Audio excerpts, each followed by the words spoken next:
Since time immemorial, the African landscape has breathed through a single sacred herb, known across Zimbabwe, Botswana, and South Africa as impepha or impepho.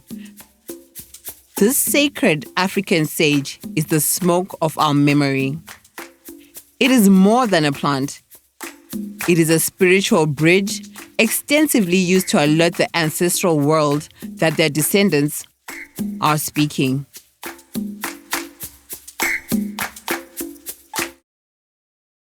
Umhlobo ke wezimpepha abanye uzizwa besithi impepha abanye bathi impepho kule mpepho etholakala ezifuleni leyo ke iba mhlotshana kube lempepha etholakala emaqaqeni loba nje emahlabathini loba entabeni leyo ke ingani iba mnyama isiqu sakhona then isiba lamaluba ke ayiyelo leyo enye iba mhlotshana kodwa la amaluba aba yellow. Imisebenzi yempepha ke mningi sokusiya ngokuthi wena ukholelwa kuphi loba sithi wafundiswa ini ngayo impepha. Impepha iyadliwa, impepha iyabhenywa, impepha iyachiswa, impepha uyageza ngayo. Kule mpepha eyamawele iyo kwesikhathi abantu abajayele ukukhuluma ngayo mhlawumbe uza umuntu ethi ngifuna impepha yamawele loba umunye umzwe sithi ngifuna impepha yaseZimbabwe omunye ke ngothi hayi ngifuna impepha yakwaZulu eMzansi leke eyamawela loba amaphahla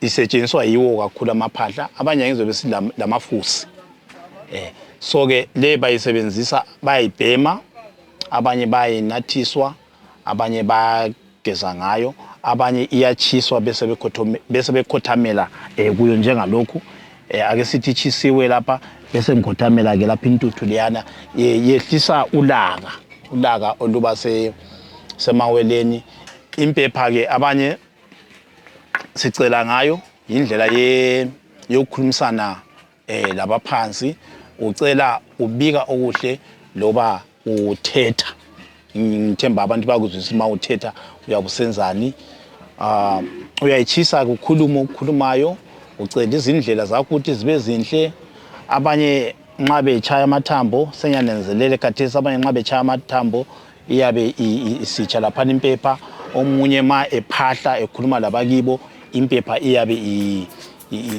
isitsha. Nature provides the sage in variations that mirror our terrain. Along the cool veins of our rivers, a pale, wide variety grows, carrying the essence of the water. Le impepha yamaqaqa antsho yabona ngoyisihlahla nje okuluhlaza. Maso uphuma amaluba ke aphuma lapha abelithanga. Impepha yamaqaqa isebenza imisebenzi eminengi ebantwini abachiyeneyo ngokuthi yena mhlawumbe uphuphile loba ngokuzalwa kwakhe kumele ayisebenzise lapha sitsho abantu abanjengamawele.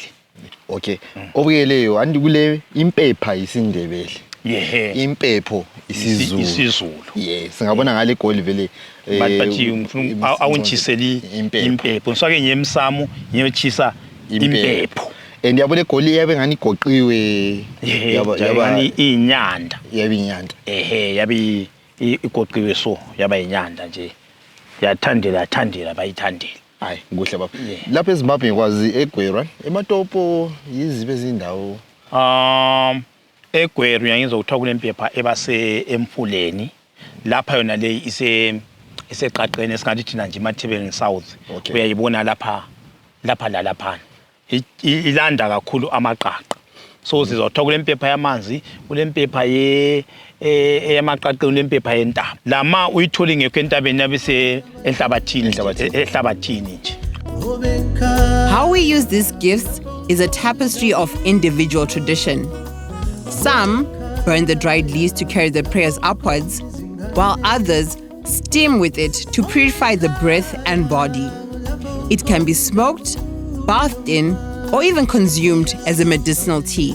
Le engiyiphethe impepha le sithola kakhulu eGoli, itholakala elwandle, even ngathola eMozambique uyayithola. Impepha le umsebenzi wayo omkhulu kakhulu. kakhulu isebenza kakhulu nxa kuthethelwa. Then ungathethela uqede ukuthethela. Injengomnikelo singathi ngumnikelo wethu thina abantu abasebenzisa isintu. Ungabulala into yakho kakhulu njengembuzi emhlophe lana yokuthethela. Seyiqedile ukuthethela lapha. Sokudliwa inyama lana uthatha amafutha lana uhlanganisa lempepha yona leyo. Usiyachisa. Uchisa eziko ngemva uqeda wonke umsebenzi lapho uchisa khona. Uchisa ubusukhuluma ukuthi engikwenzileyo lokho sokungumnikelo. Lapha uyabe usukhuluma loNkulunkulu umdali womhlaba.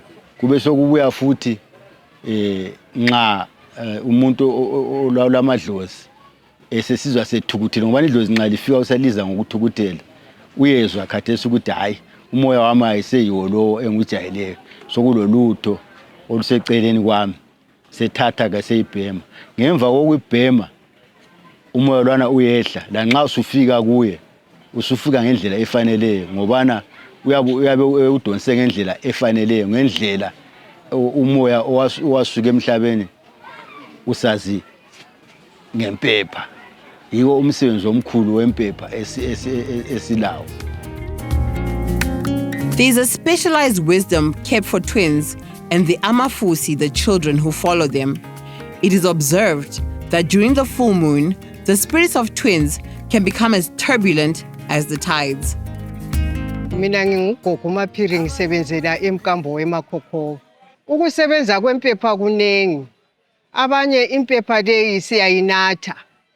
Mina ngikhulumela ukuthi nxa umuntu vele elesisu esimhlukumezayo, nxa esendlini engayibhoyilisa ayinathe.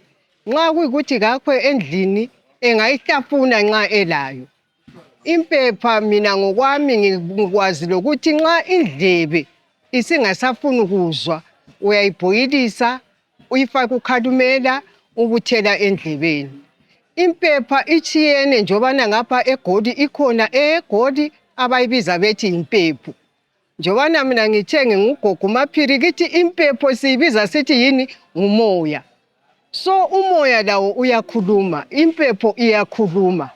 Kuya ngokuthi wena uyisebenzisa njani. Impepho ungayisebenzisa ebuhleni, iyasebenzeka ebubini. Nguwo oyabudonsela umoya obubi, nguwo oyabudonsela umoya obuhle. Impepho yinto ukuthi umuntu osaziyo isintu ngayihlale ikhona. Ngoba lalapha usuphupha okungani kubi, ungakwanisa ukuthi uvuke ebusuku uyayihlafuna. Iyaxotsha imimoya. Impepho yisihlahla esiqhakathekileyo. Ukuthi abanye abantu njobana sisithi ukuthi kulele amawela lesithi irayisi. Nxa sesiyibiza ngesikhiwo. Lakithi irayisi yona lana esidlayo thina abantu beMalawi kithi iphenduka ibe impepho. Ngoba akula muzi ongadli irayisi esikweni lakithi. So khona khiyana kuyasinceda emizimbeni yethu kuyasixoxela imimoya. Akahloniphi lapha ekhaya abakomalume bayakhuluma wena abakomalume bayathetha lapha. Umuntu obuyeleyo layo umuntu omdala odafu ufundisa ulwazi lelo bantwana abakhulayo. Lingamtshelani mayelana uqhatheka kwezihlahla zesintu esisebenzisa isintu? Izihlahla zesintu ziyithi njengoba kade sike sakhuluma ngamawele. Lo muntu njengasowele impepha uyayisebenzisa. Sokuchiyana ngemdeni ukuthi uyichisa njani. Kodwa uyichisa isikhathi esiningi uyayifaka nje edengezini ngapha esindebeleni. Uyafaka edengezini usulayitha ke ngomethisi. Ngenxa lamalahle. Ngenxa lamalahle, nxa umethisi abanye babethi kube ngumethisi omutsha. Ngomkhuba lawo abantu. Uma uyichisa lapha uyakhuluma. Uqhathekile ukukhuluma. Uqhathekile ukukhuluma ubika lokhu okuhluphayo okukhathazayo. Ufuna lokhu okufunayo. Kumbubonga njalo. Kumbubonga njalo uma ubonga abaphansi uyachisa impepha. Hayi ngisake ngichisa impepha ngibonga bakithi. Ngichisa impepha ngihlahla indlela yami. Ngifuna ukuthi kumbe ngiyahamba, ngifuna indlela zami zindlela. Ibe umhlahla zivuleke. Abanye kale sengangizwa angazi ngubona kodwa sengangizwa uthola umuntu uyathi echaya amathambo ngapha echisa impepha. Omunye aphahla ngayo impepha, abanye ke bayinatha njengetiye amaluba lawana abanye ke bethola sibile yidla njengani ehlafune nje ayiginye impepha uyageza ngayo futhi hayi kuhle ba kuhle ukaqatheka kwempepha ekithi hayi kuhle siyabonga ba hayi sibongile ba. Whether it is used to cleanse a new home or to settle a restless spirit, impepho remains one of our most vital connecting tools. It reminds us that in the African world, the physical and the spiritual have always walked hand in hand. So get great experience here documenting impepho or impepho ngesindebele mina njengewele njengephahla from birth sebenzisa isihlahla lesi and but ngesindebele vela amaphahla ngani si abnormal but it was just a great lesson. Also, this is also a connecting tool to the ancestral world and just finding the dynamics and the uses and the richness of this herb was very enlightening.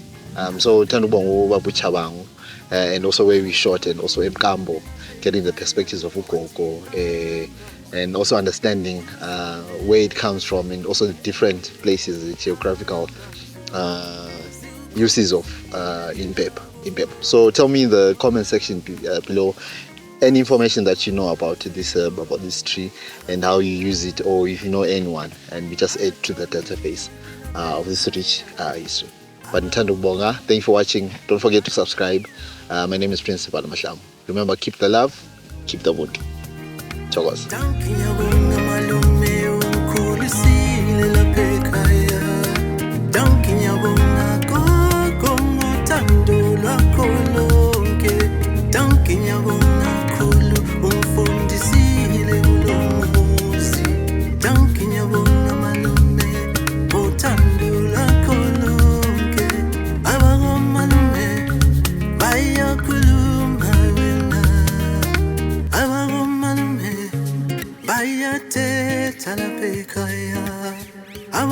Malume, se me escucha uno